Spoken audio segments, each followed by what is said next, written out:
আর মাত্র কয়েকটি মিনিট তারপরেই জুলাইয়ের শহীদ আবু সাঈদ ভাসবেন আকাশে এবং সেই দৃশ্য দেখার জন্য সাক্ষী হতে এই মুহূর্তে মানিক মিয়া এভিনিউতে হাজার হাজার মানুষের উপস্থিতি। দর্শক, কালের কণ্ঠে এই মুহূর্তে আপনাদেরকে সরাসরি সংযুক্ত করেছি রাজধানীর মানিক মিয়া এভিনিউর সামনে থেকে, এবং যেখান থেকে আপনারা এই মুহূর্তে দেখতে পাচ্ছেন মানিক মিয়া এভিনিউতে জাতীয় সংসদ ভবনের সামনে এই মুহূর্তে হাজার হাজার জনতা একত্রিত হয়েছে। এবং দর্শক, আপনাদেরকে জানিয়ে রাখি, নববর্ষ উপলক্ষে চীনা সরকারের দূতাবাসের সহায়তায় আজকের এই কনসার্ট এবং ড্রোন শোটি আয়োজন করা হয়েছে, এবং সেই ড্রোন শোতে বিশেষ কিছু মুহূর্ত জুলাই অভ্যুত্থানের সেই চিত্র তুলে ধরা হবে, এবং যেটা সাক্ষী হতে এই মুহূর্তে রাজধানীর মানিক মিয়া এভিনিউতে হাজার হাজার মানুষ একত্রিত হয়েছেন। দর্শক, আপনারা যেমন দেখতে পাচ্ছেন সংসদ ভবনের ঠিক সামনে যেন তিল ধারণের ঠাঁই নেই,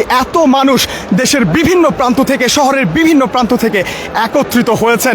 এবং আপনারা যেমনটি দেখতে পাচ্ছেন যেখানে কনসার্টের জন্য মঞ্চ করা হয়েছে, আর ঠিক তার সামনে থেকে পুরো এলাকাটি এই মুহূর্তে লোকে লোকারণ্য। এবং যেমনটি আপনাদেরকে এই মুহূর্তে কালের কণ্ঠের ক্যামেরায় দেখানোর চেষ্টা করছি, পাখির চোখে আপনারা দেখতে পাচ্ছেন রাজধানীর মানিক মিয়া এভিনিউর চিত্র। হাজার হাজার মানুষের ঢল নেমেছে। জুলাইয়ের অনুপ্রেরণা, আবেগ, সেই দিনের স্মৃতিগুলো আবারও যেন তাজা হয়ে উঠবে। শহীদ আবু সাঈদ ভাসবেন আকাশে, এবং সেই দৃশ্যের সাক্ষী হতে এই মুহূর্তে এই আয়োজন।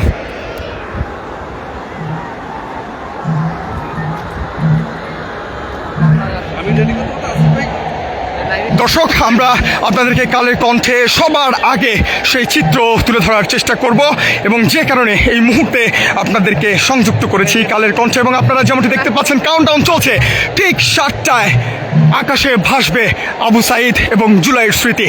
এবং এই প্রথম বাংলাদেশে এমন কোনো ড্রোন শো হতে যাচ্ছে, এর আগে যে চিত্র দেখেনি বাংলাদেশের মানুষ, এবং সেই চিত্র দেখার জন্য, সাক্ষী হয়ে থাকার জন্য এই মুহূর্তে সংসদ ভবনের সামনে হাজার হাজার মানুষের উপস্থিতি, যেমনটি আপনারা দেখতে পাচ্ছেন কালের কণ্ঠের পর্দায়।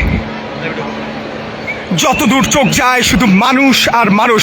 শুধু রাজধানী ঢাকা নয়, দেশের বিভিন্ন প্রান্ত থেকে মানুষজন বৈশাখের প্রথম দিনে ছুটে এসেছেন ঢাকায়, এবং এই মুহূর্তে অবস্থান করছে রাজধানীর মানিক মিয়া এভিনিউয়ের সামনে, এবং যেখানে আজ আকাশে ভাসবে জুলাইয়ের অন্যতম নায়ক শহীদ আবু সাঈদ। এবং সেই আবু সাঈদকে দেখতে, জুলাইয়ের সেই স্মৃতি নতুন করে স্মৃতিচারণ করতে আজকের এই আয়োজন। এবং সেই আয়োজন দেখতে আপনারা যেমনটি দেখতে পাচ্ছেন হাজার হাজার মানুষ। মানিক মিয়া এভিনিউর যে সড়কটি রয়েছে, সেই সড়কটি কিন্তু লোকে লোকারণ্য, কোনো তিল ধারণের ঠাঁই পাওয়া যাবে না, এমন চিত্রই কিন্তু দেখা যাচ্ছে। এবং যতদূর চোখ যায় শুধু মানুষের উপস্থিতি। এবং আপনারা দেখতে পাচ্ছেন হাজার হাজার মানুষ এই মুহূর্তে অবস্থান করছে মানিক মিয়া এভিনিউতে। এবং এই মুহূর্তে কনসার্টের যে মঞ্চ রয়েছে, সেই মঞ্চ থেকে আলোকসজ্জার ঝলকানির সাথে সঙ্গীত শিল্পীরা পরিবেশন করছেন দেশাত্মবোধক এবং বিভিন্ন ব্যান্ডের গান, এবং যা বিকেল থেকেই উপভোগ করছেন মানিক মিয়া এভিনিউতে আগত হাজার হাজার জনগণ। এবং এই কনসার্টের শেষে রাত 7টায় সেই ঐতিহাসিক ক্ষণের সাক্ষী হতে যাচ্ছে বাংলাদেশ, এবং এর আগে যেটা কখনো ঘটেনি, আকাশে উড়বে জুলাইয়ের অন্যতম নায়ক শহীদ আবু সাঈদ এবং জুলাইয়ের অন্যান্য স্মৃতি, এবং ড্রোনের মাধ্যমে সেটা করা হবে। এবং ইতিপূর্বে সামাজিক যোগাযোগ মাধ্যমে অনেকেই দেখেছেন আকাশে উঠছে আবু সাঈদের 2 হাত প্রসারিত করা সেই ছবিটি, যেটা দেখে বাংলাদেশের মানুষের হৃদয় কেঁপে উঠেছিল, কান্নায় ফেটে পড়েছিল সারা বাংলাদেশ। এবং এই মুহূর্তে সেই আবু সাঈদের সচিত্র দেখতে রাজধানীর মানিক মিয়া এভিনিউয়ে জাতীয় সংসদ ভবনের সামনে হাজার হাজার মানুষের উপস্থিতি। এবং আপনাদেরকে জানিয়ে রাখি দর্শক, আজকের যে আয়োজন বাংলা নববর্ষ উপলক্ষে চীনা দূতাবাসের সহায়তায় কনসার্ট। দর্শক, আমরা আবারও সংযুক্ত হতে পেরেছি, যেহেতু মানিক মিয়া এভিনিউতে এই মুহূর্তে হাজার হাজার প্রায় লক্ষ মানুষ বলা যায় এবং এত মানুষের উপস্থিতিতে নেটওয়ার্কের কিছুটা বিড়ম্বনা রয়েছে।